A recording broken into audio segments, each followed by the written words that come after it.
What's good, guys? VFM here, and I got a brand new OTGT for you. This time I'm talking about Final Fantasy The Four Heroes of Light for the Nintendo DS. Now, it's been a while since this game's been out. I know a lot of people may have not actually picked this one up because they didn't know exactly what it was. So let me tell you guys about it.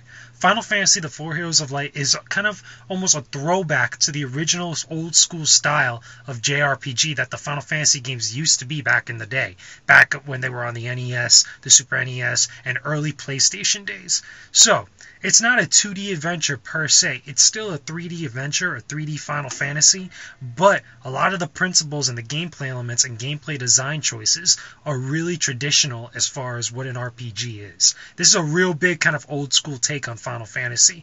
However, the big thing behind this also is there's a different battle system. There's a different kind of, level of difficulty as far as the monsters and the dungeons and the things you encounter in this game, as well as the type of actions that your actual characters can take.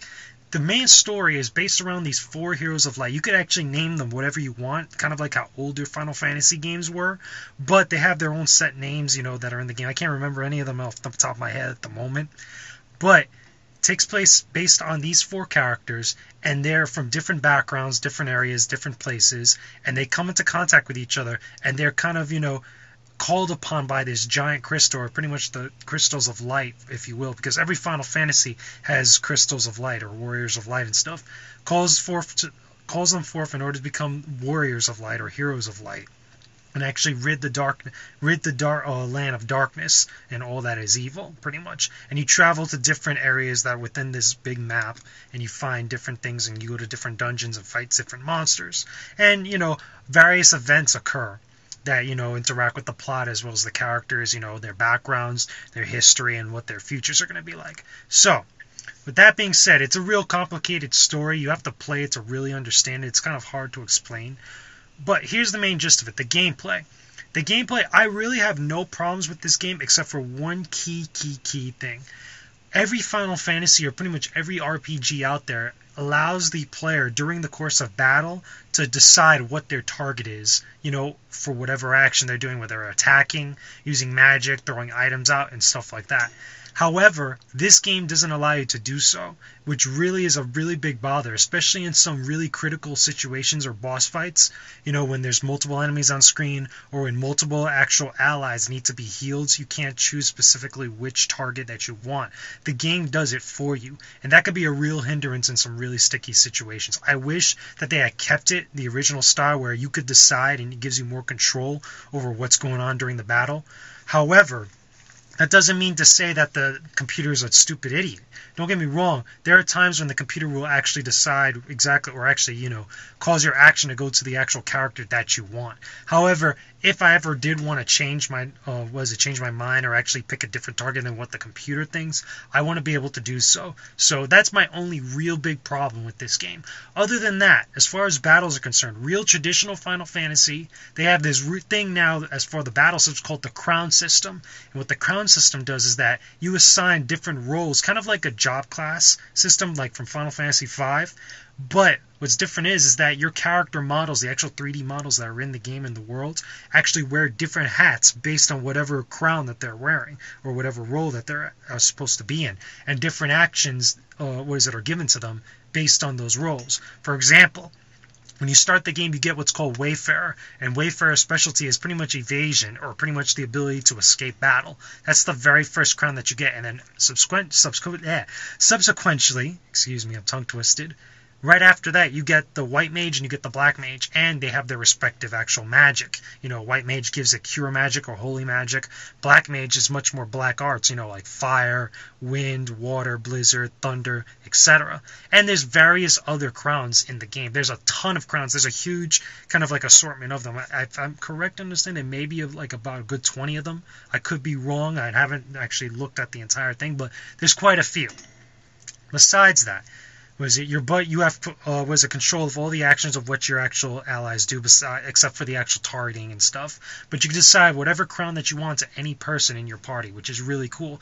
And you could actually level up the crowns. What you do is, rather than getting currency from actual battles, that when you defeat monsters or bosses, you get jewels. Now, you could either take those jewels and sell them to a merchant to get money, and you could get a lot of money from doing so, but you could also use those jewels and put them on your crowns to help increase their level, which not only unlocks different actions, different abilities, different stats and stuff. It's really cool, and it also gives you the ability to actually access other crowns that you could possibly find throughout the game, which is pretty cool. I think it's awesome. Now, there is a multiplayer aspect to this. The multiplayer aspect is very similar to Dragon Quest IX if you ever played that. The only difference is, and why I believe Dragon Quest IX is much better as far as multiplayer, you can only continue the host's main story in the Four Heroes of Light. You can't have any bots with you when you're actually playing this game. In Dragon Quest IX, it could be you and a buddy and 2 bots, as far as that are in that person's party, whoever the host is. But in this game, if it's just 2 players, it's just literally 2 players, which kind of sucks because it gives you a much more bigger incentive to go out and find 2 other players that have the game if you can.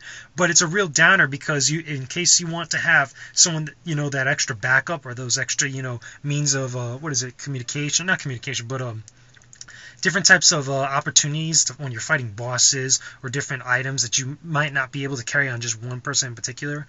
It would be really much more beneficial to have those bots with there, even if it's just the host controlling them. Which also brings me to another thing. There's an inventory limit per character, which is a little bit annoying. It hasn't bothered me too much when I'm playing the game, but it is noticeable because you have to actually, if you have too much stock on you, or you have too many items in your stock for just one character, you either have to give it to another character, or if all your characters are full on the amount of items that they could carry, you have to put it in a deposit box in any one of the towns. And finally, another thing that should have been rectified a little bit, you should be able to save your game no matter where you are on the world map. The world map is pretty decently big. It looks awesome. They have day and night cycles, but the only way you can actually save your game is whether you're in a town or in a dungeon when you run into this little guy that's pretty much like a record keeper that pretty much all RPGs have for the most part, but he's the only way to actually save your game. In older Final Fantasies, if you were in the world map, you'd be able to save your game wherever you were at, but if you were in towns, you had to find a save point or whatnot, stuff like that. So I just wish it was much more attuned with that. Anyway, there's also a couple other things you could do in multiplayer. You could actually, depending on how much multiplayer you actually play, you could also get certain points you could use to spend on items, to use in your own storyline, your own main quests and stuff. So that's pretty cool. It's not as in-depth, and there's no DLC, kind of like how Dragon Quest IX is. I think Dragon Quest IX is probably the best RPG multiplayer on the market today, and it's only a DS game. This one could have been a little bit better because this one came after Dragon Quest IX, but there's always hope for in the future if Square Enix decides to make a 3DS game that's a Final Fantasy or a spin-off or whatnot. Maybe you could get some stuff from Dragon Quest IX. It'd be really awesome. But anyway, I think the game is great. You guys should at least check it out at least once. Leave your comments and video responses. I don't mind. Just keep it civil. Let me know what you guys thought of this game. If you enjoyed it, if you hated it, if you're really interested or you're not interested in checking it out, put it in the comment section below, and I'll talk to you guys again soon. That's all I got for you guys. This has been Only the Goddamn Truth. VFM is out. Talk to you all later, people.